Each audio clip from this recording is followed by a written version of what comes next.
hello. Look, gosh, it's lovely outside today. So it's practically criminal to be inside talking about books. Well, it's never criminal to be talking about books, is it? But on such a day as this, it seems a bit criminal, but you will need to know about some of these books to keep us going and feeling all positive about the situation we find ourselves in. Now, we're going to start today with, I've got a series of about 8. We'll be a bit speedier. I'm a bit slow. I do talk a lot, don't I? First one up today is, I've just put it down, it's Miss Fisher's Modern Murder Mysteries by Katherine Kovacic, who we know, I love her books. So here we have another one. This is a spin-off, I suppose you could say, of the Phryne Fisher by Kerry Greenwood. And there is a TV series, and Kath has written the book based on that. So, oh goodness gracious me, all I can say is that it's the antidote to everything. There you are. Set in the 60s, we've got the niece of Phryne Fisher, and she is not doing so well, sort of failing madly at her career as a hairdresser, and gets herself through a series of fortuitous events, gets herself involved with the adventuresses of said club that her aunt was a member of. Now this, I love having a gutsy, feisty heroine, one like Peregrine, who has a sort of a careless disregard for social convention, except the knowing which attire is the correct for which social occasion, and thanks to her aunt having the wherewithal to respond to said social occasion and knowing when it's time for cocktails. I think we're all getting quite good at that, when it's time for cocktails. Set in the 60s, it's got that glorious, I suppose what you can't see in a TV series, because I haven't watched it yet. All the colour is in here, all the accessories, all the vibe of the 60s. I love the way we've got all the detail of makes, models, brands, the attention to who the designers are, what she's wearing. It's actually not frivolous, but it kind of, the frivolity is there, or frivolity, the kind of the froth. Look, it's like a great cocktail in itself. It's sort of got the froth, it's got the punch, and it's slightly addictive, so I hope there will be more. So that is my number one for the moment. Really loved that. It took me out of everything. Next one up, I did not read. Now, I haven't read all of these. This is Rabbits, Play the Game If You Dare by Terry Miles, and that one comes to us from Macmillan. And as David said, he was telling me about it. He's read it. He said, now, well, is it fantasy or is it sci-fi? And I'm going, well, I don't know. You tell me. He said, or maybe, is it the world we live in? Ha, ha, ha. Well, that's it. That's what the book is about. So his description of it, it's a kind of a mind-bending story along the lines of those sort of Inception. Remember that film Inception, where you've got layers of reality or alternate realities or multiple universes all going at once? And I sort of said, well, is it a game or is it a bodily game? You're hooked into a console. So it's bodily, it's on its 8th iteration, if you like, this game. And our protagonist is sort of sent in by one of these reclusive millionaires who's probably behind, I don't know, can't remember, behind the making of the game to fix a glitch. And because if said glitch is not fixed, universe explodes. Which universe? The whole damn caboodle, as far as I know. There are chases, there are conspiracies. What else have we got? We've got kind of a commune feel because the main protagonist is an orphan, and her family believed in ley lines, and if you had psychotic drugs you could align your brain with ley lines, and these were rifts in the universe. It's one of those great reads for anyone who likes Neil Stephenson, or that kind of quirky, unusual sci-fi stuff. Keep it in mind for Dad's Day. So unusual, take yourself out of reality, which we're all needing quite a lot of. Another one that does that equally is Stephen King, Billy Summers. Now, Stephen King comes to us from Hodder and Stoughton. We know him best for his horror, but boy oh boy does he write a stunning thriller. He's just a great storyteller. This one is a hitman. Another one that David has read, and not to me, but I can speak for him because he has told me. So it's about a hitman who's on his last job, and as David said very sort of aptly, don't we all wish that we were hitmen, particularly at the moment? And I must admit that I'd like to either be one or hire one for some people. But there you are, that's just my evil self coming out. I shouldn't read so many books, should I? Or maybe I should just live this all in a book. It's a road trip, there's vengeance, bodies pile up in both of these books. It's one of our characters is also writing a book, so it's quite amusingly self-referential in author referential, in that you sort of get a look into what writing the book is like. Set in the US, it's contemporary, it's in the Trump era. Not that that's particularly relevant, but that's, so you know, and it's one of those tropes, you know, you've got the hitman rescues the girl and everything is solved, sort of, I think. I don't know, haven't read it. But a good one there, obviously, great tension, and another one to keep in mind for Father's Day, which is looming. Something completely different. Again, I did not read this one, but I like to bring you the thoughts of my staff and other people who do read, because obviously I can't read everything. Of Women and Salt, Gabriela Garcia. Now this one comes to us from Picador.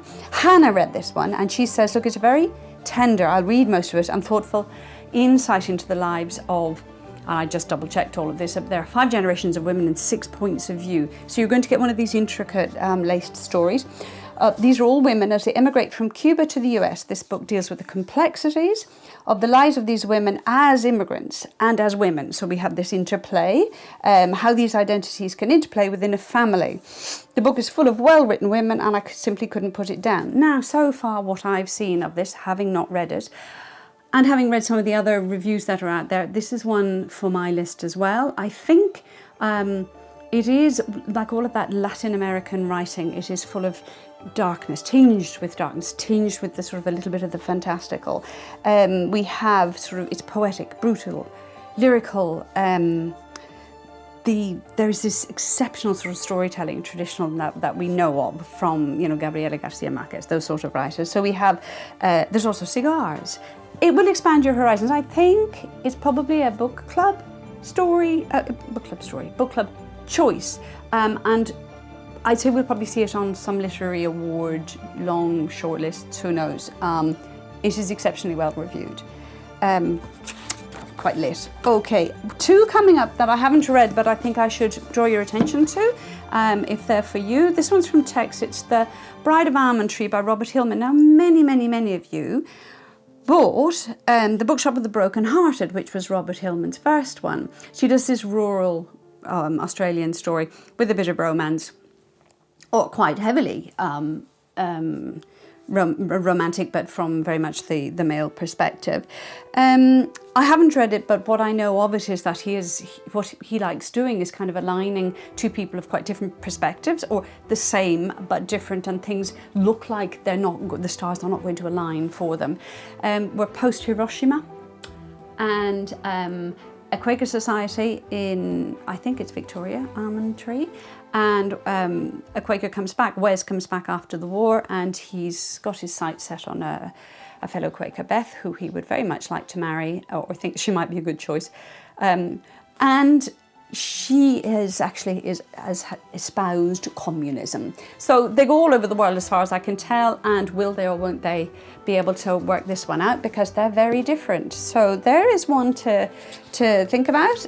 If you haven't, you know, it's up to me to tell you that these books are in, and seeing as you can't come in, I have to tell you. So you liked Bookshop of the Brokenhearted, that's your next one. Obviously another one that I haven't read, but it is Steve Cavanagh, and a lot of you like him as well, so I'm just letting you know it's in.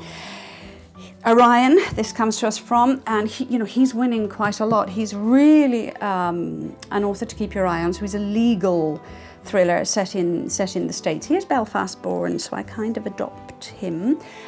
This is number 6, I think, in the Eddie Flynn. Is it Eddie Flynn? Yes, the Eddie Flynn series. So there's basically the plot is a young man is in Alabama, has been sort of arrested as having murdered a young woman, and he hasn't done it, and a hotshot lawyer is going to come down and save the day, presumably.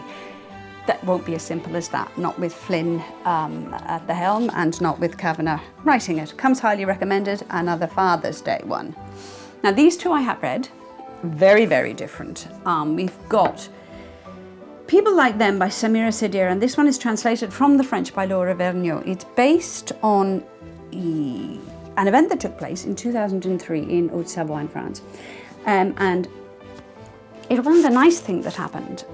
We have a small town, and we have a new family of who have come to settle. They build their house on the outskirts of the town, and they integrate themselves, or try to into the social life.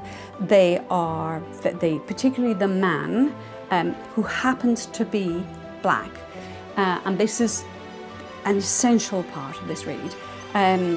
He's very charismatic. He's into money. He's into charming people and style.